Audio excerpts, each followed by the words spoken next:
మన దేశంలో పన్నులు ఎవరు కడుతున్నారు? మనం అందరం అనుకుంటాం బడా పారిశ్రామికవేత్తలు, సంపన్న వర్గాలు భారీగా పన్నులు కడతారు అనుకుంటారు. ఈ మిత్తును ఛేదిస్తూ నేను చాలాసార్లు మాట్లాడాను. పర్సనల్ ఇన్కమ్ ట్యాక్స్కు, కార్పొరేట్ ట్యాక్స్కు కంపేర్ చేస్తూ చాలాసార్లు మాట్లాడాను. అందుకే ధనికుల్ని, సంపన్న వర్గాన్ని, సూపర్ రిచ్ను మరింతగా ట్యాక్స్ చేయండి, మిడిల్ క్లాస్కు మరింతగా ఎగ్జంప్షన్స్ ఇవ్వండి అనే ఎకనామిక్స్ నేను చాలాసార్లుగా చెప్తూ వచ్చాను. మీకు ఈ వీడియోలో ఈ ఎకనామిక్ సిద్ధాంతాన్ని మీరు ఏ పేరైనా పెట్టండి. So rob the Peter to pay the Paul అంటారు, కానీ rob the Paul to pay the Peter జరుగుతుంది.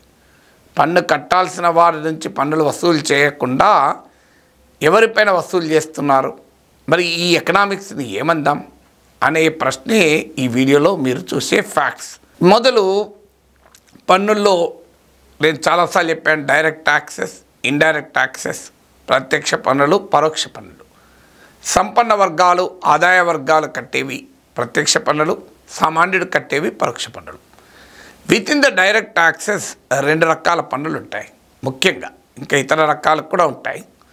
ఒకటి మనము వ్యక్తులుగా కట్టేటువంటి ఇన్కమ్ ట్యాక్స్, ఒక సాలరీడ్ ఎంప్లాయీస్ గవర్నమెంట్లో కానీ ప్రైవేట్ జాబ్ చేసుకుంటూ కానీ చేసేవారు కట్టేటువంటి ఇన్కమ్ ట్యాక్స్.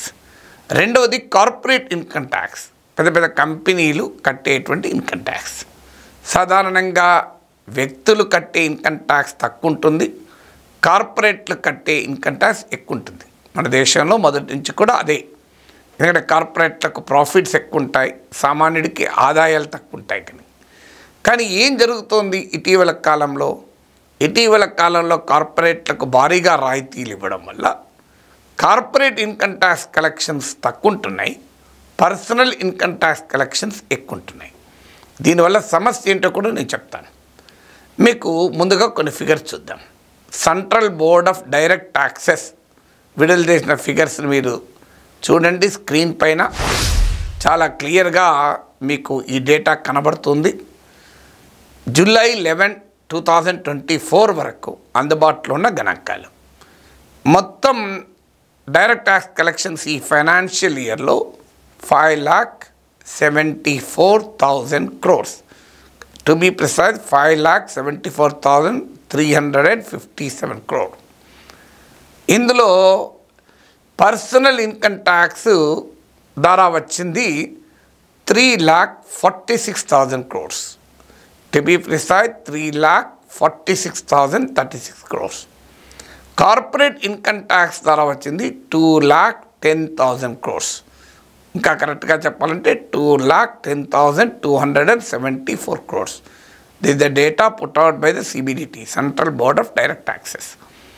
అంటే వ్యక్తుల ద్వారా, మీలాంటి నాలాంటి వేతన జీవుల ద్వారా వస్తున్న ఇన్కమ్ ట్యాక్స్ కలెక్షన్ ఏమో 3,46,000 కోట్లు. అంబానీలు, అదానీలు, పెద్ద పెద్ద కార్పొరేట్ సంస్థలు కడుతున్న ఇన్కమ్ ట్యాక్స్ ద్వారా వచ్చేటువంటి ఆదాయము 2,10,000 కోట్లు. మరి ఎందుకు ఇది జరుగుతోంది? దీనికి ఎందుకు జరుగుతోంది అంటే, ఇవాళ personal income tax peak rate కన్నా కార్పొరేట్ ఇన్కమ్ ట్యాక్స్ తక్కువగా ఉంటుంది. మళ్ళీ కార్పొరేట్ ఇన్కమ్ ట్యాక్స్ ఎగ్గొట్టడానికి చాలా మద్దతులు ఉంటాయి, అనేక రకాల మెథడ్స్ ఉంటాయి. బిజినెస్ ఎక్స్పెండిచర్గా చూపెడుతూ ఉంటారు. మీకు ఎలా కార్పొరేట్స్ వారి ఇన్కమ్ ట్యాక్స్ని ఎలా తగ్గించుకుంటారో మీరు లెక్కలు చాలా సందర్భాల్లో చూసాం. మీరు కావాలంటే గూగుల్లో కొట్టండి, effective tax rate paid by the Reliance industries limited అని. మీరే చూడండి. నేను 30% ఇన్కమ్ ట్యాక్స్ బ్రాకెట్లో ఉన్నాను, కానీ ఎన్ని కార్పొరేట్ సంస్థలు 30% ఇన్కమ్ ట్యాక్స్ కడుతున్నాయి మీరు లెక్కలు తీయండి. మీకు శశి థరూర్ ఒక ఉదాహరణ చెప్పాడు. ఆయన ది వీక్ అనే పత్రికలో రాసిన వ్యాసంలో తనతో పోటీ చేసిన ఒక అభ్యర్థి గురించి చెప్పాడు. మీరు కూడా వెళ్ళి అలా అఫిడవిట్స్ వెరిఫై చేయొచ్చు, శశి థరూర్ చెప్పింది రైటా రాంగా అని. సో ఈ లెక్కల ప్రకారం ఏంటంటే, ఆయనతో పోటీ చేసి ఓడిపోయిన ఒక అభ్యర్థి ఆయన ఇన్కమ్ ట్యాక్స్ కట్టింది ఏంటి అని 3 అఫిడవిట్లను కంపేర్ చేశాడు. ఒక ఎన్నికల అఫిడవిట్లో 5 లక్షలను చూపాడు, ఇంకో ఎలక్షన్ అఫిడవిట్లో ఆ ఇయర్ 17 lakhs చూపెట్టాడు, ఇంకో ఎలక్షన్లో కేవలం 684 రూపీస్ మాత్రమే ఇన్కమ్ ట్యాక్స్ అని కట్టాడు. కానీ ఆయన అంటే ఒక టాక్సీ డ్రైవరు కూడా బహుశా ఇన్కమ్ ట్యాక్స్ బ్రాకెట్లో వచ్చే అంత కనుక ఆదాయం వస్తే అంతకన్నా ఎక్కువ కడతాడేమో. ఎందుకంటే ఆ వేరు 7 lakhs దాటితే ఆయన టాక్సీ డ్రైవర్కో 2 టాక్సీలు కనుక ఎక్స్ట్రా ఉండి వాటిని డ్రైవర్లు పెట్టుకొని నడుపుతున్నాడంటే బహుశా అంతకన్నా ఎక్కువ ఉంటుంది. సో కానీ ఆయనకున్న ఆస్తిపాస్తులు ఎంత అంటే ఆయనకి 24 లగ్జరీ కార్లు ఉన్నాయి, ఒక పెద్ద ఎత్తున collection of high end motor bikes ఉన్నాయి, ఆయనకు ప్రైవేట్ జెట్ ఉంది, 49,000 అడుగుల విస్తీర్ణంలో బెంగళూరులోని ఒక పాష్ లొకాలిటీలో ఆయన నివాసం ఉంటున్నాడు. కానీ ఆయన కడుతున్న ఇన్కమ్ ట్యాక్స్ ఎంత? 5 లక్షలు, 17 లక్షలు, 684 రూపాయలు. ఇది శశి థరూర్ ది వీక్ మ్యాగజైన్లో రాసిన డేటా మీరు స్క్రీన్ పైన చూడండి. అలా కార్పొరేట్స్ ఏంటంటే రకరకాల రూపాల్లో ట్యాక్స్ను తప్పించుకుంటారు. కానీ సాలరీడ్ మిడిల్ క్లాసు తప్పించుకోవటానికి అవకాశమే లేదు. చాలా ఇందులో అత్యధిక భాగం ట్యాక్స్ డిడక్టెడ్ సోర్స్.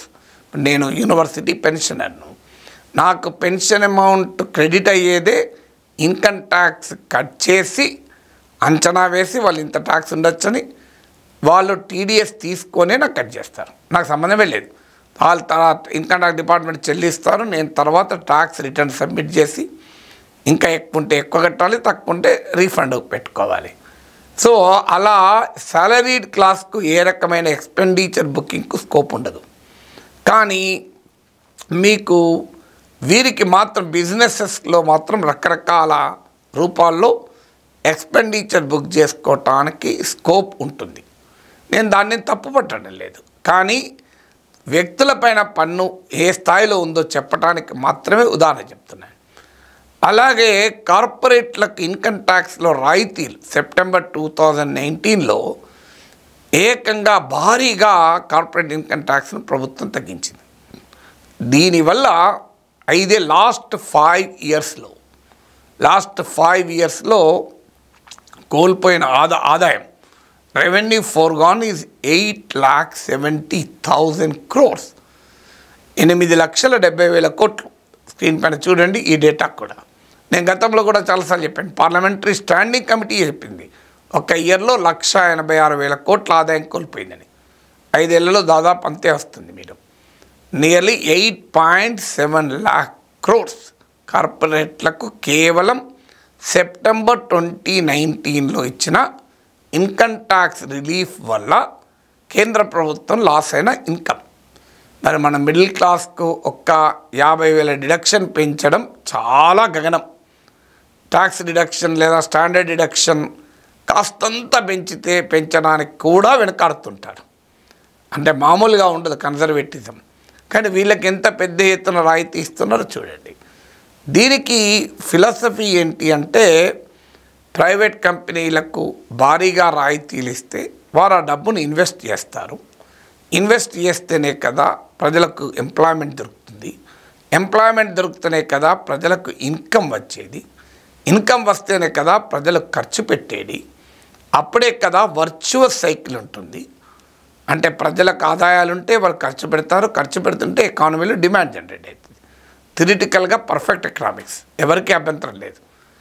నిజంగానే ప్రైవేట్ ఇన్వెస్ట్మెంట్ పెరగటానికి ఇది దోహదం చేస్తే ఈ ట్యాక్స్ కట్స్ను మనం అప్రిషియేట్ చేయాలి, వెల్కమ్ చేయాలి. నిజమే, ఎందుకంటే కంపెనీలకు రాయితీలు ఇస్తే వాళ్ళు ఇన్వెస్ట్ చేసి జాబ్స్ క్రియేట్ చేసి ప్రజలకు ఇన్కమ్స్ క్రియేట్ చేస్తే we should encourage this tax cuts. కానీ జరుగుతున్నది ఏంటి?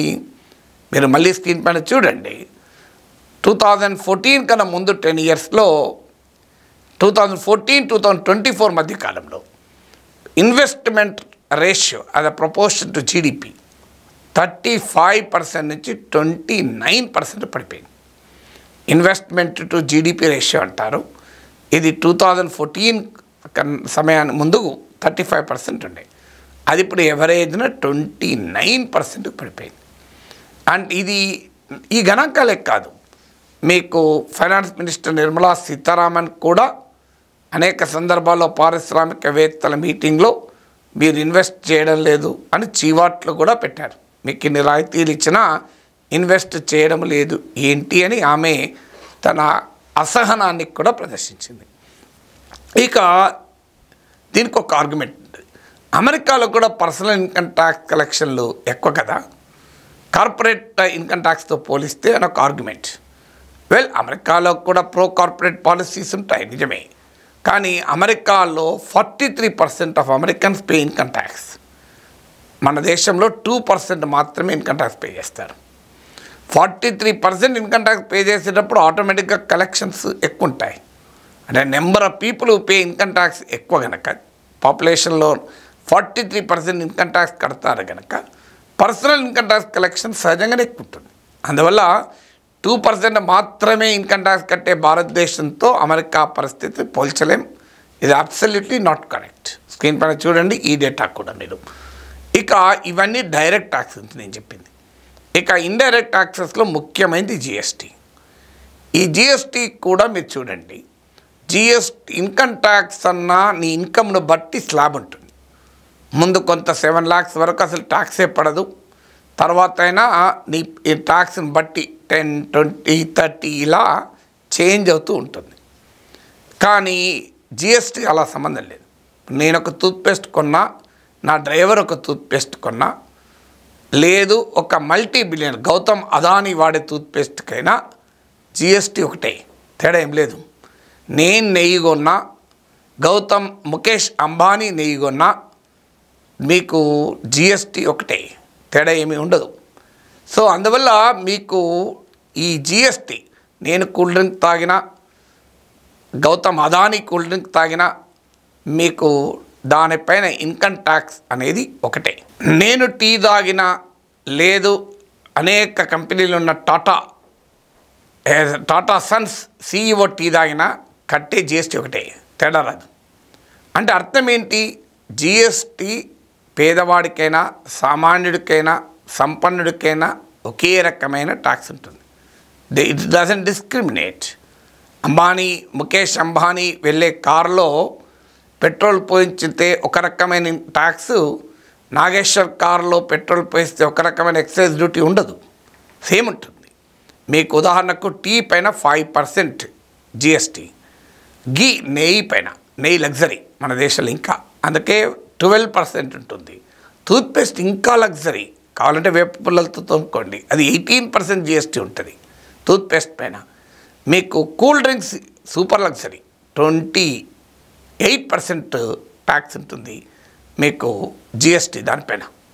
సో అందువల్ల జిఎస్టీ రూపాలు గల జిఎస్టీ రికార్డులను తలదన్నేటువంటి జిఎస్టీ కలెక్షన్స్ వస్తున్నాయి. జిఎస్టీ కలెక్షన్స్ కూడా ఎవరు కంట్రిబ్యూట్ చేస్తున్నారు? మళ్ళీ మీలాంటి నాలాంటి సామాన్యులే.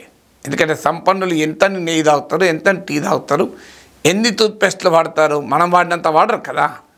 ఇప్పుడు 140 కోట్ల మంది భారతీయుల్లో సామాన్యులు వాడే టూత్పేస్ట్ ఎక్కువ, సామాన్యుడు వాడే గీ ఎక్కువ, సామాన్యుడు వాడేటువంటి టీ ఎక్కువ, సంపన్నులు వాడే చాలా తక్కువ. అంటే జిఎస్టీ కూడా సామాన్యుడు ఎక్కువ చెల్లిస్తాడు. అంటే both direct and indirect taxes సామాన్యుడే ఎక్కువ చెల్లిస్తాడు.